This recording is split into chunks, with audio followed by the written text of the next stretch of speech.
Assalamualaikum dan selamat sejahtera. Saya Nur Ain binti Mak Talha akan membentangkan kajian yang bertajuk Peranan Mentor dan Tahap Pengajaran Menteri. Pengenalan. Pelan Pembangunan Pendidikan Kebangsaan 2013 hingga 2025 memfokuskan kepada usaha penambahbaikan pedagogi dalam bilik darjah dengan memberi bimbingan kepada guru untuk meningkatkan kualiti pengajaran dan pembelajaran. Kemahiran pedagogi yang berkesan mampu memenuhi keperluan pelajar.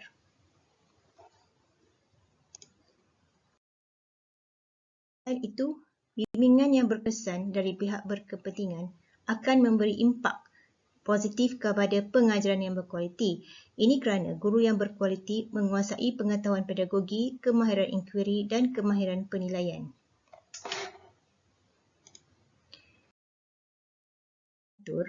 Apakah pementoran?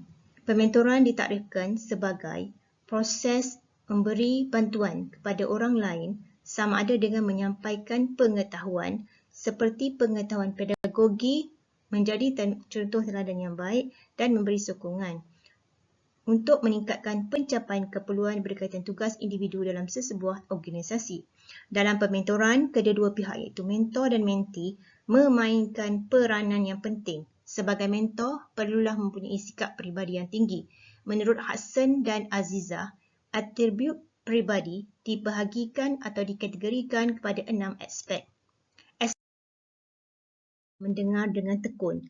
Seorang mentor perlu mempunyai kemahiran berkomunikasi yang berkesan dengan sifat peribadi yang sentiasa menyokong dan sanggup mendengar dengan teliti dan tekun permasalahan yang dikemukakan oleh mentee. Aspek yang kedua ialah selesa semasa perbincangan tentang pengajaran. Proses pementoran melibatkan interaksi antara dua individu iaitu mentor dan mentee. Oleh kerana itu, seorang mentor perlulah bersedia untuk memastikan perbincangan yang dijalankan melibatkan perbincangan dalam dua hala. Seterusnya, mentor perlulah menerapkan sikap positif terhadap pengajaran. Pengajaran yang berkualiti perlu dimulakan dengan sikap positif terhadap subjek atau pengajaran yang akan diberikan kepada anak didik.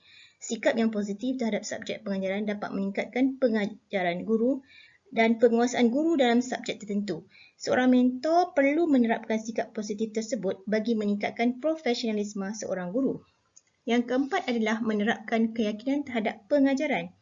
Seorang mentor berperanan untuk meningkatkan keyakinan diri dalam kalangan mentee. Keyakinan ini penting bagi menghasilkan amalan pengajaran yang berkesan. Seterusnya, meningkatkan kemahiran membuat refleksi. Refleksi memberi kesan kepada pemikiran seseorang mentee. Kemahiran membuat refleksi adalah bertujuan untuk mengenal pasti kekuatan dan kelemahan seorang mentee dalam PDP mereka. Dan akhir sekali adalah menyokong melaksanakan pengajaran. Sokongan terhadap pengajaran ini adalah aspek terakhir iaitu seorang mentor berperanan untuk memberikan sokongan sepenuhnya kepada mentee untuk menghasilkan pengajaran yang berkualiti. Dari segi metodologi iaitu respondents, dalam kajian ini seramai 261 responden yang dikenali sebagai mentee telah dipilih daripada 5 buah daerah di Malaysia.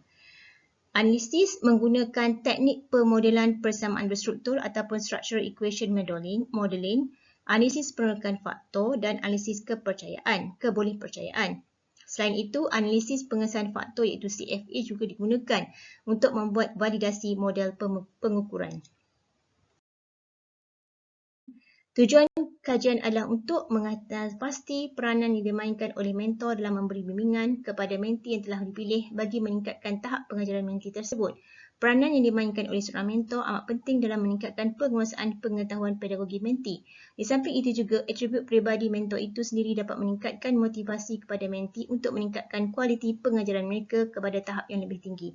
Hasil kajian seperti keperluan mentor yang berperan tinggi dapat digunakan oleh pihak berkepentingan semasa pemilihan seorang mentor. Di samping itu, kajian ini juga dapat memberikan input dengan menambah baik kurikulum semasa latihan dijalankan kepada mentor yang dipilih. Kesemua data yang diperolehi dapat digunakan bagi meningkatkan kualiti pengajaran mentee dan seterusnya menghasilkan impak yang tinggi ke atas kemenjadian murid keseluruhannya. kasih.